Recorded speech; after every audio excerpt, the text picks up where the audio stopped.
नमस्कार, आदाब। क्राइम की एक और वारदात के साथ मेहंदी हसन जर्नलिस्ट आपके सामने हाजिर है। क्राइम की जिस वारदात को आज हम आपके सामने पेश करने वाले हैं, क्या वो अवैध संबंधों का अंजाम है?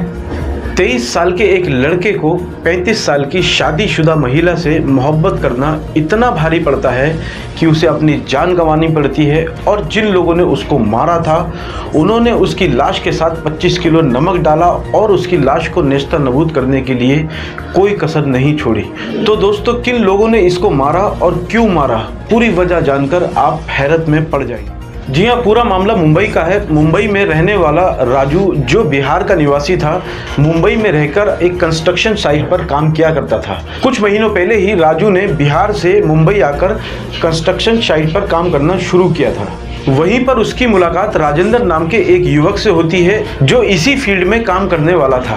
राजू की और राजेंद्र की दोस्ती होती है और दोस्ती इतनी बढ़ती है कि दोनों एक साथ घूमते हैं, दोनों एक साथ घंटों बातें करते हैं और एक दूसरे के घर पर भी दोनों का आना जाना शुरू हो जाता है।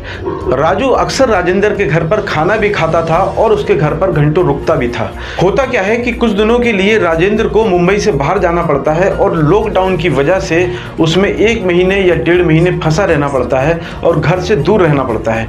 इस बीच में जो राजू था, जो लगातार राजेंद्र के घर पर आता था, वो उसकी गैर मौजूदगी में भी लगातार आने लगा और राजेंद्र की पत्नी मीना, जिसकी उम्र 35 साल की थी, उससे राजू की नज़दीकियां बढ़ जाती हैं। और वो नज़दीकियां बढ़ते बढ़ते इतनी ज़्यादा बढ़ती हैं कि वो सामाजिक मर्यादाओं और लोक लिहाज का डर भी भूल बैठे और इतना बड़ा चर्चा का विषय बन गया। आमतौर पर मोहल्ले में, गलियों में इस बात की चर्चा होने लगी और इसकी शिकायत फ़ोन पर लगातार राजेंद्र के पास भी आती रही। राजेंद्र के दोस्त, राजेंद्र के मिलने वाले राजेंद्र को ये बात बताते रहे कि तुम्हारे घर पर ऐसे ऐसे राजू का आना जाना है और उन्होंने इंतहा पार कर दी है। इन सारी बातों को सुनकर राजेंद्र राजू से और अपनी पत्नी से बात करता है, घर आता है, बात करता है और दोनों को समझाता है और दोनों से ये कहता है कि तुम्हारी ये हरकत मुझे बदनामी की ओर ढकेल रही है और ये गलत है। राजेंद्र के समझाने के बावजूद भी मीना और राजू किसी भी कीमत पर मानने को तैयार नहीं थे और एक दूसरे से लगातार मिलते रहने की कोशिशें भी कर रहे थे और मिल भी रहे थे। उनकी इन हरकतों की वजह से राजेंद्र को शर्मसार होना पड़ रहा था, समाज में बेइज्जत होना पड़ रहा था और सामाजिक अवहेलना उसको झेलनी पड़ रही थी। और इन सब चीज़ों के दबाव में वो परेशान हो जाता है और फिर वो एक फैसला लेता है और वो फैसला बेहद ही खतरनाक था। एक शाम राजेंद्र राजू से बात करता है कि मुझे तुमसे कुछ ज़रूरी बात करनी है और तुम कंस्ट्रक्शन साइट पर आ जाओ। तकरीबन 5 बजे राजू वहाँ कंस्ट्रक्शन साइट पर पहुँचता है और जब वो देखता है तो राजेंद्र के साथ 2-4 लोग और भी थे। राजेंद्र की और राजू की बातचीत होने लगती है और बातचीत बढ़ते बढ़ते झगड़े में तब्दील हो जाती है और वहां पर जो उसके वो दोनों दोस्त थे, वो भी उसको पकड़ के मारने लगते हैं और राजेंद्र राजू को लोहे की राड से बेइंतहा मारने लगता है। और मारते मारते जब बहुत देर हो जाती है तो उसके बाद उसके उन दोस्तों ने दोनों तरफ से राजू के हाथ पकड़ लिए और राजेंद्र ने उसका छुरी से वार कर उसको मौत के घाट उतार दिया।